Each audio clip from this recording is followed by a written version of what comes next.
நான் ஒரு சவாலாக சொல்லுகிறேன். தாவேக ஆட்சி 5 வருடங்களை ஒருவேளை அவர்கள் நிறைவு செய்து அவர்கள் அடுத்த தேர்தலை அவர்கள் சந்திப்பார்கள் சொன்னால், தாவேக ஆட்சியினுடைய அந்த 5 ஆண்டு கால இறுதியில் அவர்களுடைய கடன் 20 லட்சம் கோடியாக நிச்சயமாக உயரும். இதை நான் ஒரு சவாலாக உங்களிடத்திலே தெரிவிக்க விரும்புகிறேன். அதை அவர்களால் யாராலும் தவிர்க்க முடியாது என்பதையும் நான் திட்டவட்டமாக தெரிவிக்கிறேன்.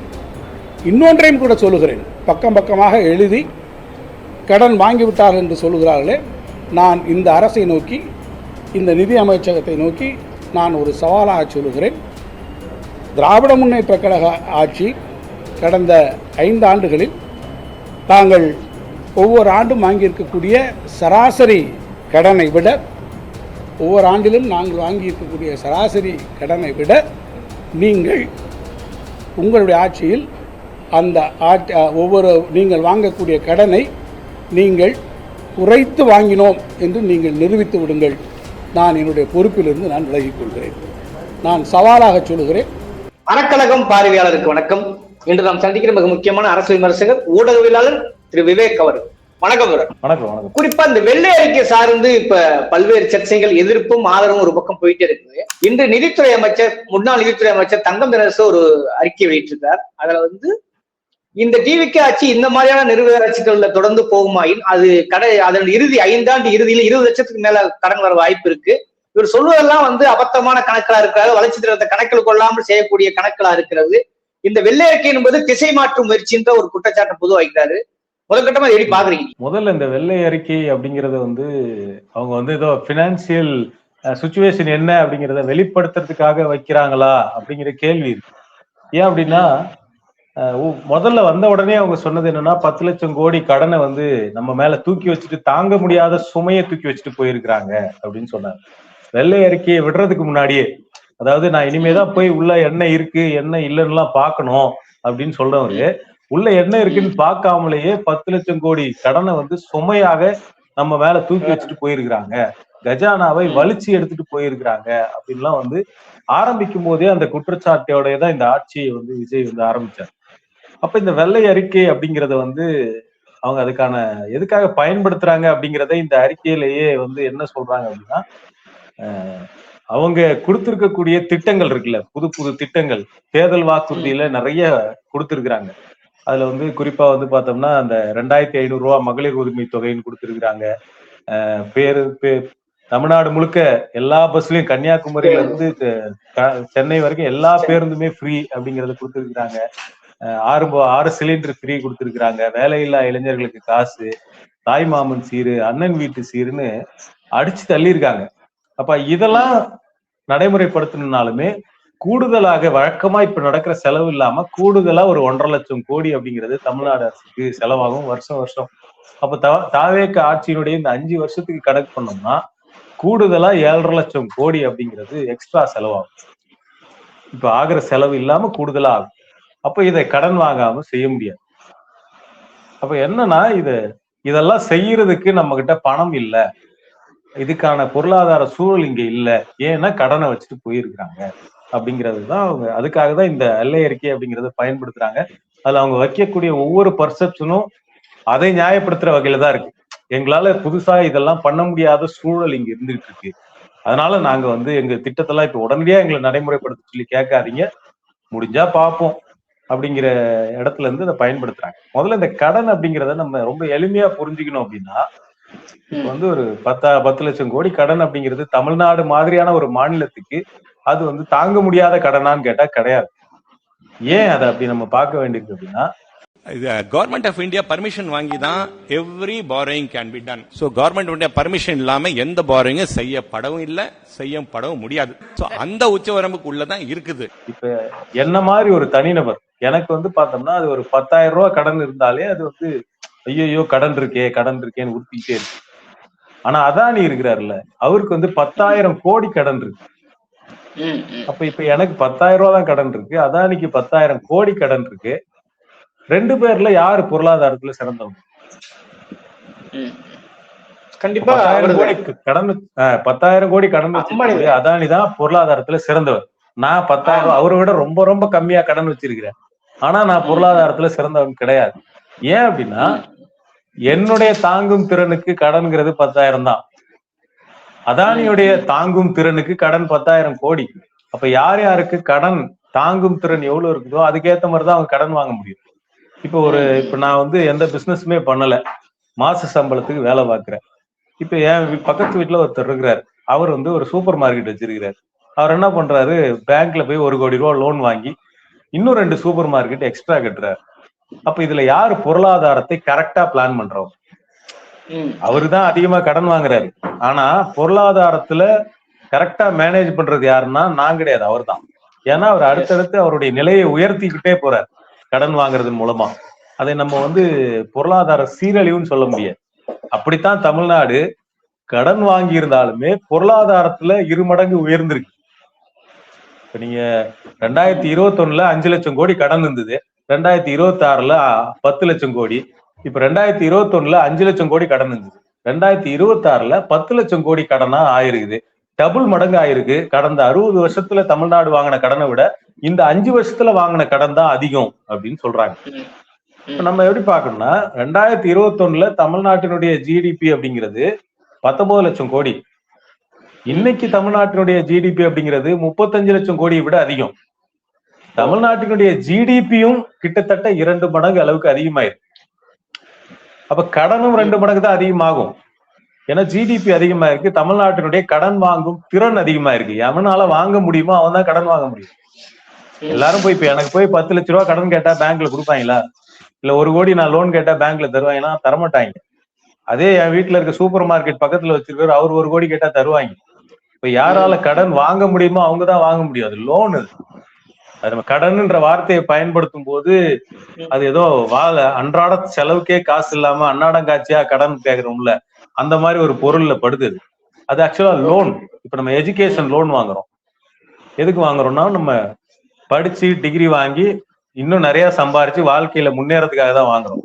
நான் 5 லட்ச ரூபாய் எஜுகேஷன் லோன் வச்சிருக்குங்கிறதுனால நான் கடன்காரன் கிடையாது. அப்படித்தான் அந்த கடனுங்கிறத பாக்கணும். கடனை பத்தி ரொம்ப மோசமான தவறான ப்ராபகேண்டா வந்து இங்க பண்ணிட்டு இருக்காங்க. குறிப்பா தமிழ்நாட்டினுடைய டெப்ட் டு ஜிடிபி ரேஷியோன்னு ஒண்ணு இருக்கு இல்லைங்களா? அந்த டெப்ட் டு ஜிடிபி ரேஷியோவை இவங்க சொல்றாங்க 28.3% இருக்கு. கடன் அதிகமாயிருக்கு, டபுள் ஆயிருக்குன்னு சொல்றாங்கல்ல. இது வந்து 2021ல வந்து டெப்ட் டு ஜிடிபி ரேஷியோங்கிறது 28.6%. இன்னைக்கு அது டபுள் ஆயிருக்குதுன்னா 56% ஆயிருக்கணும்.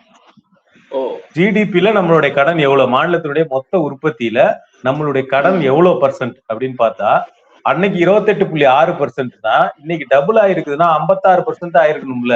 ஆனா இன்னைக்கு 28.3%, 28.6ல இருந்து 28.3ஆக குறைக்கப்பட்டிருக்கு கடன். 0.3% கடன் குறைக்கப்பட்டிருக்கு. இந்த 5 வருஷத்தை எப்படி நீங்க வந்து மோசமான மேனேஜ் பண்ணப்பட்ட காலம்னு சொல்ல முடியும்? கடனை குறைச்சிருக்கிறாங்க. ஆக்சுவலா அது ரூபாயில பார்க்கும்போது அதிகமா தருது, கடனை ரூபாயில பாக்குறதே தப்பு. ஏன்னா நீங்க ஒரு 5 வருஷத்துக்கு முன்னாடி தங்கம் வாங்கினீங்கன்னா ஒரு சவரன் வந்து 50,000 60,000க்கு நீங்க வாங்கியிருக்கலாம். இன்னைக்கு தங்கம் வாங்கினீங்கன்னா 1 லட்சம் 1.20 கிட்ட வருது. அப்ப நீங்க அன்னைக்கு வாங்கின 50,000 வச்சுக்கிட்டு இன்னைக்கு ஒரு சவரன் நகையை உங்களால வாங்க முடியாது. டபுள் ஆயிருக்கு தங்கத்தினுடைய விலை. அப்ப கடனும் வந்து பார்த்தோம்னா அன்னைக்கு 50,000, அன்னைக்கு 5 லட்சம் கோடிக்கு என்ன செலவு பண்ண முடியுமோ அதை இன்னைக்கு 10 லட்சம் கோடி இருந்தாதான் பண்ண முடியும். அப்ப ரூபாயினுடைய மதிப்பு குறைஞ்சிக்கிட்டே வருது. இதெல்லாம் சேர்த்துதான் அந்த கடனை வந்து பார்க்க வேண்டியிருக்கு. கடனுடைய மதிப்பை குறைத்திருக்கிறார்கள் அப்படிங்கிறத மறைச்சுதான் இவங்க வந்து ரூபாய் மதிப்பு வச்சுக்கிட்டு ஒரு வார்த்தை விளையாட்டு வந்து இங்க விளையாடி.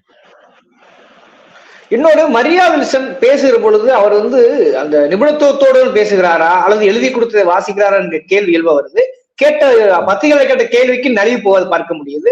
ஆனா இவருடைய சிஎம் இருக்கக்கூடிய இந்த நிதி ஆய்வுக்கூடத்தில் பேசும்போது பார்த்துருப்பீங்க.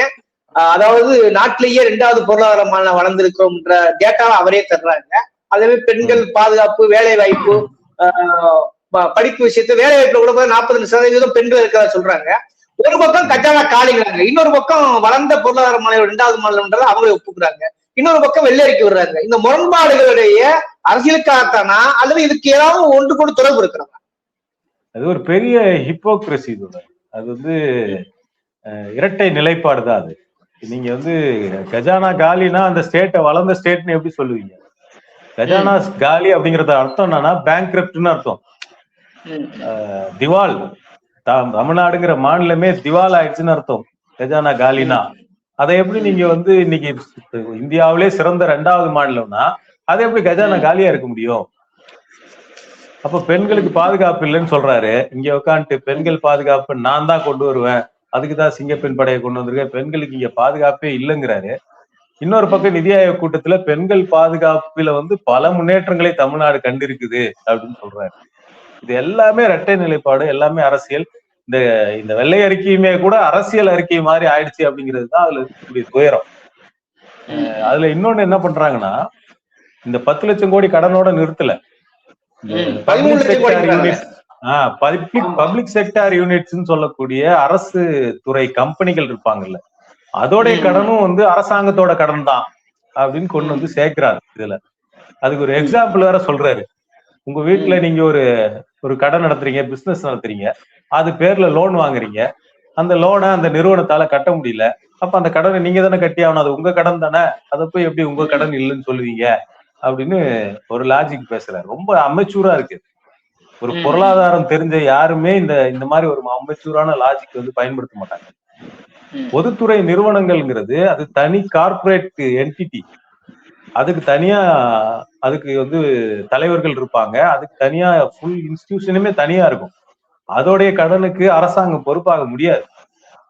ஏன்னா அது இப்போ ஒருவேளை இவர் சொல்ற மாதிரி உண்மையிலேயே அந்த நிறுவனம் வந்து பேங்க்ரப்ட் ஆகுது, அந்த நிறுவனம் ஃபுல்லா லாஸ் ஆகுது அப்படின்னு எடுத்துக்கிட்டோம்னா அதான் அந்த நிறுவனத்தை வித்து அந்த கடன் அடைக்க முடியும். அது வந்து அரசாங்கத்துல இருந்து காசு கொடுக்கணும்னு அவசியம் இல்லை.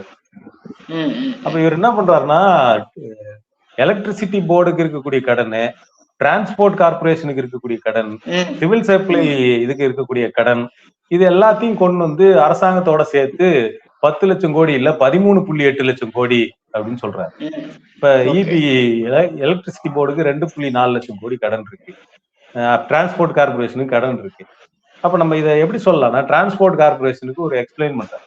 என்ன சொல்றாருன்னா, 1 கிலோமீட்டருக்கு போறதுக்கு பஸ்ஸுக்கு வந்து 78 ரூபா செலவாகுது பஸ்ஸுக்கு. ஆனா வரவு எவ்வளவு வருது அப்படின்னா வெறும் 25 ரூபா தான் வரவு.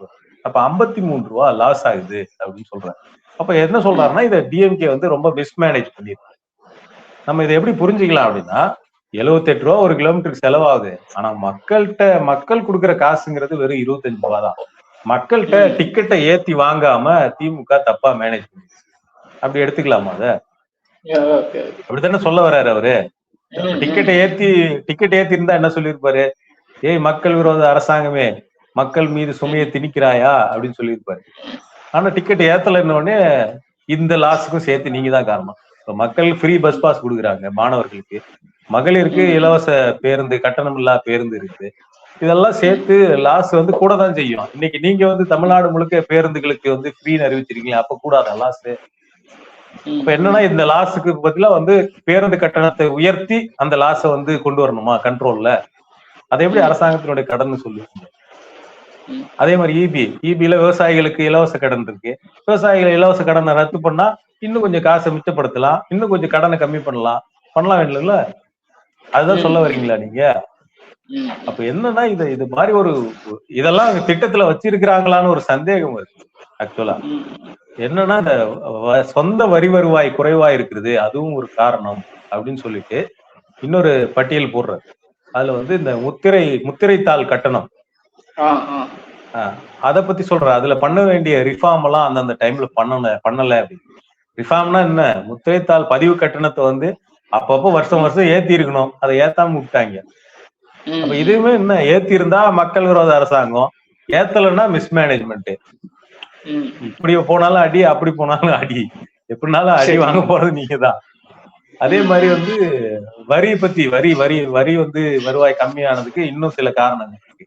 வரியில முக்கியமான வரி எல்லாம் வந்து பார்த்தோம்னா, ஒண்ணு டாஸ்மாக்ல இருந்து வர வரி, ரெண்டாவது பெட்ரோல் டீசலுக்கு போடக்கூடிய வேட் வரி. அப்ப இதெல்லாம் வந்து வேட் வரி வந்து குறைஞ்சிருக்கு, வரியோட கலெக்ஷன் 2021க்கும் 2025க்கும் நடுவுல. ஏன்னா டிஎம்கே கவர்மெண்ட் வந்த உடனே ஒரு 3 ரூபாயை கம்மி பண்ணாங்க வேட்ல. அப்ப நீங்க இதெல்லாம் பண்ணாம இருந்திருந்தா, 3 ரூபாய் குறைக்காம இருந்திருந்தா மேபி ஒன்னா இன்னைக்கு லாஸ்ல கொஞ்சம் கண்ட்ரோல் பண்ணிருக்கலாம், வரி வருமானத்தை கொஞ்சம் அதிகப்படுத்திருக்கலாம். வரி வருமானத்தை அதிகப்படுத்துறதுன்னா மக்கள்கிட்ட இருந்து தானே வரியை வாங்க முடியும். வேற என்ன வழி வச்சிருக்கீங்க நீங்க? அப்ப மக்கள்கிட்ட வரியை வாங்காமல் இருந்தது, வரி சுமையை மக்கள் மீது போடாமல் இருந்ததையும் ஒரு மிஸ்மேனேஜ்மெண்ட், நிர்வாக சீர்கேடு அப்படின்னு சொல்றாரு.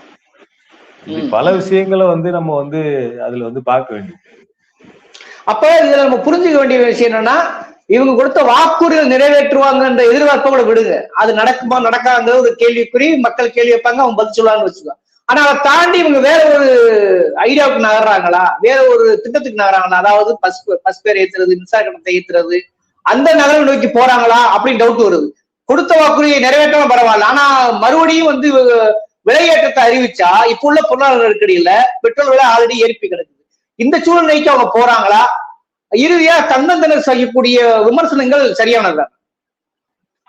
இல்ல, அந்த நிலைமை நோக்கிதான் அவங்க போக முடியும். அவங்க போறாங்களா இல்லையாங்கிறதுக்கு அவங்க வந்து நாங்க அப்படிலாம் பண்ண மாட்டோம் அப்படின்னு ரிப்ளை தராங்க. ஆனா வேற என்ன வழி வச்சிருக்கீங்க? நீங்க இதெல்லாம் தான் குறைன்னு காட்டுறீங்க. அப்ப இதெல்லாம் பண்ணாதான் வரியை ஏத்தணும், டிக்கெட் ரேட்டை ஏத்தணும், கரண்ட் பில்லை ஏத்தணும், இதெல்லாம் பண்ணாதான் அதை சரி பண்ண முடியும். இதெல்லாம் மிஸ்மேனேஜ்மெண்ட், இதனாலதான் கடன் வந்தது நீங்க கணக்கு காட்டுறீங்கன்னா அதெல்லாம் சரி பண்ணாதான் மாறும். வேற என்ன உங்ககிட்ட வேற என்ன பண்ண முடியும்? நீங்க என்னன்னு கேட்டா இன்னொன்னு, பிஎஸ்யூஸ் பொதுத்துறை நிறுவனங்களை ரிஃபார்ம் பண்ணுவோம்னு சொல்றாங்க. இந்த ரிஃபார்ம்ங்கிற வார்த்தை வந்து ரொம்ப முக்கியமானது. இந்த வார்த்தையை பயன்படுத்தி தான் ஒன்றிய அரசு பார்த்தோம்னா நிறைய பொதுத்துறை நிறுவனங்களுக்கு சொந்தமான சொத்துக்களை ஃபுல்லா வித்துக்கிட்டே இருந்தாங்க பிரைவேட் கிட்ட. ஏர் இந்தியாவை வித்ததுல இருந்து தொடங்கி இதெல்லாம் லாஸ்ல இருக்கு, அதனால வித்து தள்ளி விட்டுருவோம் அப்படின்னு சொல்லிட்டு இப்ப பொதுத்துறை நிறுவனங்களை ரிஃபார்ம் பண்ணோன்னு இவங்க சொல்லி இருக்கிறாங்க. அப்ப எனக்கு தெரிஞ்சு டிரான்ஸ்போர்ட் கார்பரேஷனை பிரைவேடைஸ் பண்ண போறாங்களா? அதே மாதிரி வந்து எலக்ட்ரிசிட்டி போர்டு, எலக்ட்ரிசிட்டி டிஸ்ட்ரிபியூஷன், இது எல்லாத்தையும் பிரைவேட் பண்ண போறாங்களா? டாஸ்மாக பிரைவேட் பண்ண போறாங்களா? இப்படி பல கேள்விகள் இருக்கு. ஏற்கனவே ஆதவ அர்ஜுனா வந்து டாஸ்மாக் இருக்கக்கூடாது, அரசாங்கம் சாராய கடை நடத்தக்கூடாதுன்னு சொல்லியிருக்காரு. ஆனா சாராய கடையே இருக்கக்கூடாதுன்னு அவர் சொல்லல. அரசாங்கம் சாராய கடை நடத்தக்கூடாது, தனியார் நடத்தலாம். தனியார் முதலாளிகள் நடத்திக்கலாம். அவங்க குடிக்க ஊத்தி கொடுத்தா தப்பு கிடையாது. அவங்களுக்கு சாதகமா அரசாங்கம் இருந்தா தப்பு கிடையாது. அரசாங்கமே ஆட்களை வச்சு, அரசாங்கமே எம்ப்ளாயிஸ போட்டு இது நடத்தினாதான் தப்புங்கிற ஒரு பாலிசியை அவர் சொல்லியிருக்கிறாரு. இப்ப இதெல்லாம் பிரைவேட்டைஸ் பண்ணக்கூடிய திட்டங்களை அவங்க வச்சிருக்கிறாங்களா அப்படிங்கிறது முக்கியமான கேள்வி. அடுத்தது வந்து ஒன்றிய அரசு கொடுக்கக்கூடிய அந்த வரி வருவாயினுடைய ஷேர், அதை பத்தி ஒண்ணு சொல்லியிருக்கிறார். அதை சொல்லும் போது அது வந்து அதை குறைச்சி கொடுத்துருக்குறாங்க, குறைச்சிக்கிட்டு வராங்கிறத ஒத்துக்கிறாரு. அது வரைக்கும் பரவாயில்ல. செங்கோட்டையன் சொன்ன மாதிரி 100% எங்களுக்கு கொடுக்க வேண்டியதே கொடுத்துட்டாங்க, எல்லாத்தையும் கொடுத்துட்டாங்கன்னு சொல்லிட்டு வரோம்னு பார்த்தேன். அது வரைக்கும் பரவாயில்ல, அதை நேர்மையா குறைச்சுதான் கொடுக்குறாங்கிறத ஒத்துக்கிட்டாரு. அதே மாதிரி இந்த செஸ் சர்சார்ஜ் அப்படிங்கிற பேர்ல வந்து மாநிலங்களுக்கு கொடுக்காம வரியை வந்து ஒன்றிய அரசு மட்டுமே எடுத்துக்குது அப்படின்னு அதையும் சொல்றாப்ல. ஆனா இதெல்லாம் சொல்லிட்டு அவர் ஒரு எக்ஸாம்பிள் சொல்றாரு. என்ன அப்படின்னா, நீங்க ஒரு கூட்டு குடும்பத்துல வாழ்றீங்க, உங்களுக்கு வந்து ஒரு பாரபட்சம் காட்டப்படுது. ஆனா அந்த பாரபட்சத்துக்கும் நடுவுல உங்களோட சக உறுப்பினர்களா இருக்கக்கூடிய மத்தவங்க வந்து அவங்க திறன்பட வேலை செஞ்சு முன்ன போயிடுறாங்க. ஆனா உங்களால போக முடியல. அதுக்கு என்ன காரணம் அப்படின்ற. அப்ப என்ன பண்றாருன்னா, இந்த ஒன்றிய அரசு ஃபண்டு கொடுக்கறதுலயுமே, ஃபண்டு குறைக்கிறதுலயுமே கூட அவங்க குறைச்சா என்ன, அதெல்லாம் நம்ம கேட்க வேண்டியது இல்ல, நீங்க உழைச்சு நீங்க முன்னாடி போக வேண்டியது தானே அப்படின்னு சொல்லிட்டு திருப்பி அந்த பிளேமை தூக்கி மாநில அரசாங்கத்து மேலேயே தான் அவர் வந்து போடுறாரு. அப்ப ஒரு ஒரு ஒரு சரியான திட்டமிடல் எதுவும் இல்லை. அவங்க வந்து அவங்களுடைய தேர்தல் அறிக்கையில வந்து, தேர்தல் வாக்குறுதியில வந்து என்ன கொடுத்திருந்தாங்கன்னா, ஒன்றிய அரசு தமிழ்நாட்டுக்கு செய்யும் அநீதி, அந்த நிதியை குறைப்பதுல செய்யக்கூடிய அநீதிகளை நாங்கள் தனி அறிக்கையாக வந்து கொண்டு வந்து வெளிப்படுத்துவோம், அதுக்கு எதிராக போராட்டம் நடத்தி அதை வாங்குவதற்காக போராடுவோம், உங்களை மாதிரி பேசிக்கிட்டு இருக்க மாட்டோம். ஒன்றிய அரசு காசு கொடுக்கலன்னா அதுக்குத்தானே அந்த இடத்துல நம்மள மக்கள் உட்கார வைக்கிறாங்க, அதை கேட்டு வாங்குறது, போராடி வாங்குறது நம்ம வேலை, அதை நாங்க வாங்கி கொண்டு வருவோம். ஜிஎஸ்டி வசூல்ல 70% மாநிலங்களுக்கு கொடுக்க சொல்லி கேட்போம். இப்படி எல்லாம் கொடுத்திருந்தாங்க. ஆனா ஆட்சிக்கு வந்த உடனே டோனே மாறிடுச்சு. அவங்க கொடுக்கலன்னா நம்ம உழைச்சு முன்னேற வேண்டியதுதானங்கிற ரேஞ்சுக்கு மாறிட்டாங்க. அப்ப என்ன சொல்றாங்கன்னா, நாங்க இந்த மாதிரி மத்த துறை, இந்த மைனிங்கு, இந்த மாதிரி மத்த துறை, பொதுத்துறை நிறுவனங்கள்ல இருக்கக்கூடிய லீக்கேஜஸ் அடைச்சு இதை சரி பண்ணிடுவோம் அப்படின்னு ஒண்ணு சொல்றாங்க. அது என்ன லீக்கேஜ்ன்னு நமக்கு தெரியல. லீக்கேஜினுடைய இப்ப லீக்கேஜ் இருக்குது அப்படின்னா, அந்த லீக்கேஜுக்கு அப்ராக்சிமேட் வேல்யூன்னு ஒண்ணு இருக்கும்ல, குறைஞ்சபட்சம் இவ்வளவு, அது லீக்கேஜ் அடைச்சா எனக்கு இத்தனை லட்சம் கோடி வரும் அப்படின்னு ஒரு அப்ராக்சிமேட் வேல்யூவாச்சு சொல்லணும்ல. இதனால இவ்வளவு லீக்கேஜ் அடைச்சா இவ்வளவு செலவு மிச்சப்படுத்தலாம், இதை வச்சு நான் கடன் அடைப்பேன், எதுவுமே கிடையாது. லீக்கேஜ் அடைப்போம், எல்லாத்தையும் சரி பண்ணுவோம், நாங்க கொண்டு வந்த திட்டங்களை கொஞ்சம் கொஞ்சமா அப்பப்ப நிறைவேற்றுறதுக்கு ட்ரை பண்ணுவோம் அப்படின்னு சொல்றாங்க. அப்ப அந்த எல்லாமே வந்து ஒரு ஒரு ஐவாஷ் தான் எல்லாமே. இப்ப வந்து சிஎம் ஃபண்டு அப்படின்னு ஒண்ணு போகுதுன்னா விஜய் பிரச்சாரத்துல சொல்லிட்டு இருந்தார். 30% சீஃப் மினிஸ்டர் ஃபண்டாக போகுது, நாங்க வந்த உடனே அதை ஒழிச்சிருவோம். அந்த சீஃப் மினிஸ்டர் ஃபண்ட் எங்கன்னு இந்த வெள்ளை அறிக்கையில அவர் காட்டணுமா இல்லையா? எல்லாமே கரெக்டா இருக்கு. அக்கௌண்ட் வெல்ஃபேர் ஸ்கீம்ஸுக்கு எவ்வளவு செலவு பண்ணப்பட்டிருக்கு, கடனை அடைக்கிறதுக்கு எவ்வளவு செலவு பண்ணிருக்கிறாங்க, சம்பளம் கொடுக்கறதுக்கு எவ்வளவு செலவு பண்றாங்க, எல்லாமே பர்ஃபெக்டா இருக்கு அக்கௌண்ட்ல. இந்த சீஃப் மினிஸ்டர் ஃபண்ட் 30% காணுமே அந்த வெள்ளை அறிக்கையில. அதுக்கெல்லாம் பதில் சொல்லணும்ல. இது ஒரு அரசியல் நடவடிக்கையாகத்தான் இந்த வெள்ளை அறிக்கையை வந்து பாக்குது. அப்ப தங்கத்தரசு கூடிய விமர்சனம் வந்து கிட்டத்தட்ட இவர்கள் 5 ஆண்டு இறுதியில் 20 லட்சமாக கூடிவிடுங்கிறது அது எந்த வகையான விமர்சனம்? அதாவது இவரும் வந்து இப்ப டிஎம்கே செய்த நல்ல அந்த சலுகைகள் திட்டங்களை நிறைவேற்ற பிறகு வரக்கூடிய காரணம் சொல்றாரா, அல்லது இவர் நிர்வாக சீர்கேடுகளுக்கு விட்டாங்கனாக்கா 20 லட்சத்து கோடி தாண்டுன்னு சொல்ல வராரா? ஆக்சுவலா அவர் சொல்றபடி நம்ம முன்னாடியே சொன்ன மாதிரி கோல்டு ரேட்டு ஏறிக்கிட்டே தான் இருக்க போகுது, ரூபாயோட விலை குறைஞ்சிக்கிட்டே தான் இருக்க போகுது. அதுவும் இந்த ஈரான் போர்லாம் வந்ததுக்கு அப்புறம் ரூபாய் விலைங்கிறது $100 தாண்டி $100 தாண்டி போயிட்டே இருக்க போகுது. டாலரோட இது செஞ்சுரி அடிக்க போகுது. அப்ப 100ங்கிறது வெறும் நம்பர் கிடையாது. அப்ப என்னன்னா நம்ம முன்னாடியே பார்த்த மாதிரி வேல்யூ வந்து 5 வருஷம் கழிச்சு அவங்க கடன் வாங்குற வேல்யூ அப்படிங்கிறது நிச்சயமா டபுளா தான் ஆகும். அதுல ஒன்றும் சந்தேகமே கிடையாது. 10 லட்சம் கோடினா அவங்க அறிவிக்கக்கூடிய திட்டங்கள் இருக்கு இல்லைங்களா, அந்த திட்டத்தை ப்ராப்பராக நிறைவேற்றாமல் அவங்க கவர்னன்ஸ் பண்ணாலேயே அவங்களால வந்து இந்த கடனை கட்டுப்படுத்த முடியாது.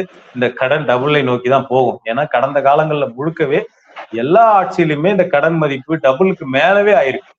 திமுக ஆட்சியில தான் அது கொஞ்சம் குறைவாக ஆயிருக்கு. நீங்க ரூபாய் மதிப்புல தான் கம்மியா தெரியும். 2011 இருந்ததை விட 2016 அந்த கடன் வேல்யூ அப்படிங்கிறது 150% அதிகமாச்சு. 2016 இருந்ததை விட 21 இன்னொரு 150% அதிகமாச்சு. ஆனா 2021க்கும் 26க்கும் நடுவுல 100% தான் அதிகம். இப்ப டபுள்ங்கிறதே குறைவானதுதான். அப்ப நிச்சயமா இவங்களோட ஆட்சியில அது டபுள் ஆகிறத அவங்களால தவிர்க்கவே முடியாது. ஏன்னா எக்ஸிஸ்டிங் ஸ்கீம்ஸையும் சேர்த்துதான் அவங்களால நிறைவேற்றி ஆகணும்.